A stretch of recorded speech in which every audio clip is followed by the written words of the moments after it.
(2021년 1월 5일은) 24절기 중에 하나인 소환인데요.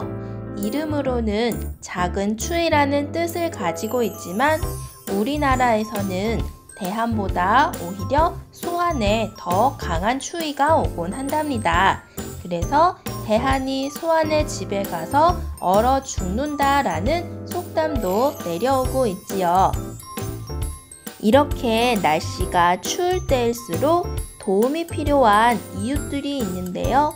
그런 사람들에게 따뜻한 마음을 전해주었던 행복한 왕자의 이야기를 통해서 나눔에 대해 알아보는 시간을 갖도록 할게요. 행복한 왕자.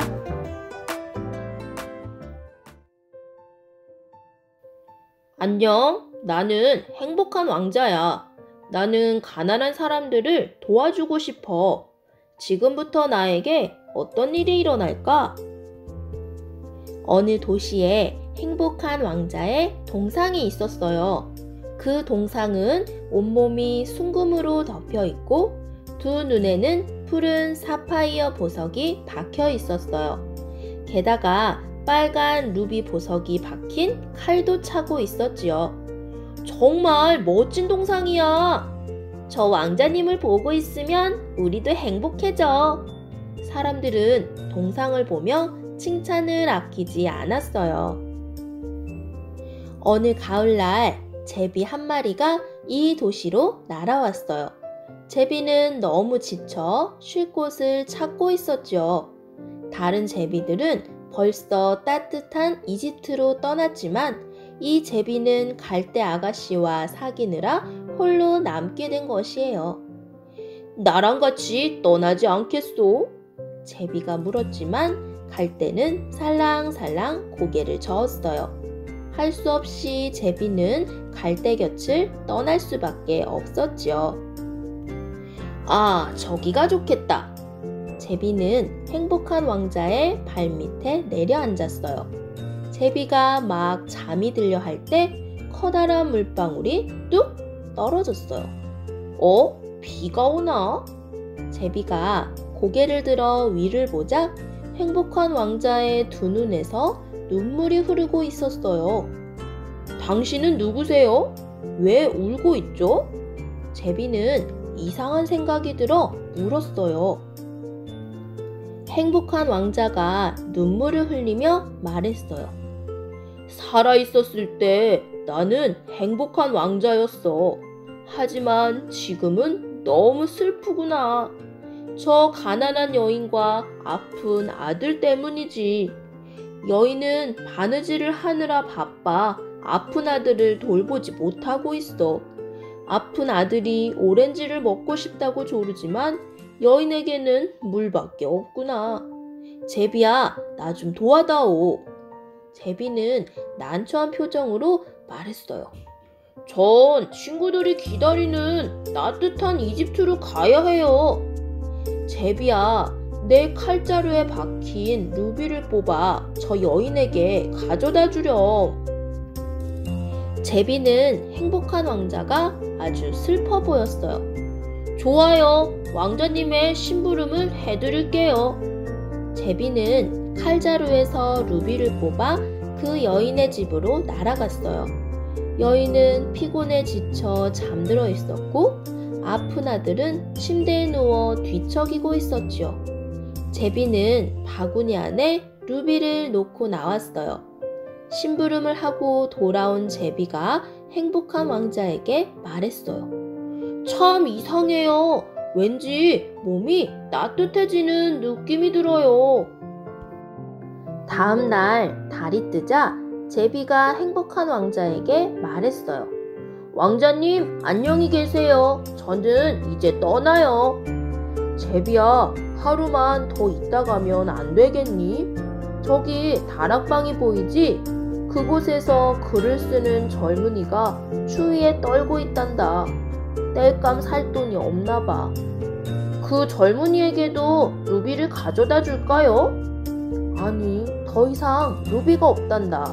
대신 내 눈에 있는 사파이어를 가져다 주렴. 어떻게 왕자님 눈을 그렇게 할 수 없어요. 하지만 행복한 왕자의 간절한 부탁에 제비는 사파이어 하나를 뽑아 다락방에 몰래 두고 나왔어요. 다음날 제비가 다시 행복한 왕자에게 작별 인사를 했어요. 제비야, 딱 하루만 더 있다 가면 안 되겠니? 안 돼요. 곧 차디찬 눈이 올 거예요. 그 전에 떠나야 해요. 거리에 맨발로 성냥을 파는 불쌍한 소녀가 있단다. 그 소녀에게 내 눈에 있는 나머지 사파이어를 가져다 주렴. 좋아요. 하루만 더 있겠어요. 하지만 남은 사파이어를 뽑을 수는 없어요. 그러면 왕자님이 영영 앞을 못 보잖아요. 하지만 행복한 왕자의 간절한 부탁에 제비는 남은 사파이어를 뽑아 소녀에게 가져다 주었어요. 제비는 행복한 왕자에게 돌아왔어요. 왕자님, 이제 앞을 못 보게 되었군요. 제가 왕자님 곁에 영원히 있어 드릴게요. 제비는 행복한 왕자의 어깨에 앉아 세상 곳곳의 이야기를 해주었어요. 하지만 행복한 왕자는 조금도 재미있어 하지 않았어요. 제비야, 나는 그런 이야기보다 내가 이 도시를 다니며 본 것이 더 궁금하구나. 제비는 행복한 왕자에게 이야기를 들려주려고 도시를 날아다녔어요. 그러다 어두운 골목길에서 추위에 떨고 있는 두 아이를 보았어요. 제비는 이 이야기를 행복한 왕자에게 해주었어요. 제비야, 내 몸에 순금을 벗겨 가난한 사람들에게 나누어 주렴. 제비는 눈물을 흘리며 말했어요. 그럼 왕자님 모습이 흉해질 텐데요. 하지만 행복한 왕자의 뜻을 꺾을 수 없었어요.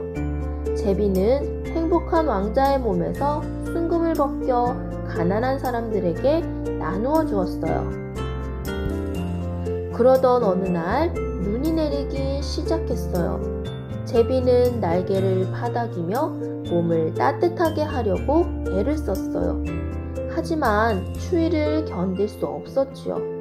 제비는 몸이 점점 얼어 움직이기도 힘들었어요. 그래도 있는 힘을 다해 행복한 왕자의 어깨 위로 날아올랐어요.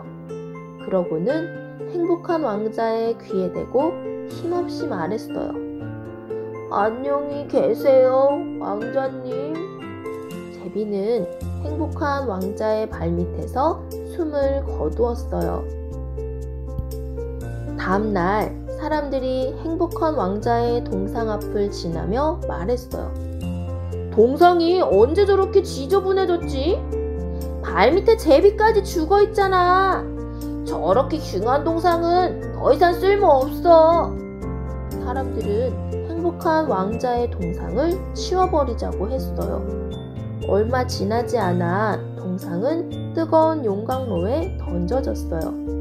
하지만 동상을 녹이던 사람들이 고개를 갸웃거렸죠. 이상하다. 다 녹았는데 납으로 된 심장은 녹지 않네. 그러고는 행복한 왕자의 납 심장을 쓰레기 더미에 버렸어요. 그 쓰레기 더미에는 죽은 제비도 있었죠. 하느님이 천사에게 말했어요. 저 도시에서 가장 소중한 것 2가지만 가지고 오너라. 천사는 쓰레기 더미에 버려진 행복한 왕자의 납 심장과 죽은 제비를 가지고 왔어요. 그러자 하느님이 미소를 지으며 말했죠. 그래, 정말 소중한 2가지를 가지고 왔구나. 왕자와 제비는 앞으로 이곳에서 영원히 행복하게 살 것이다.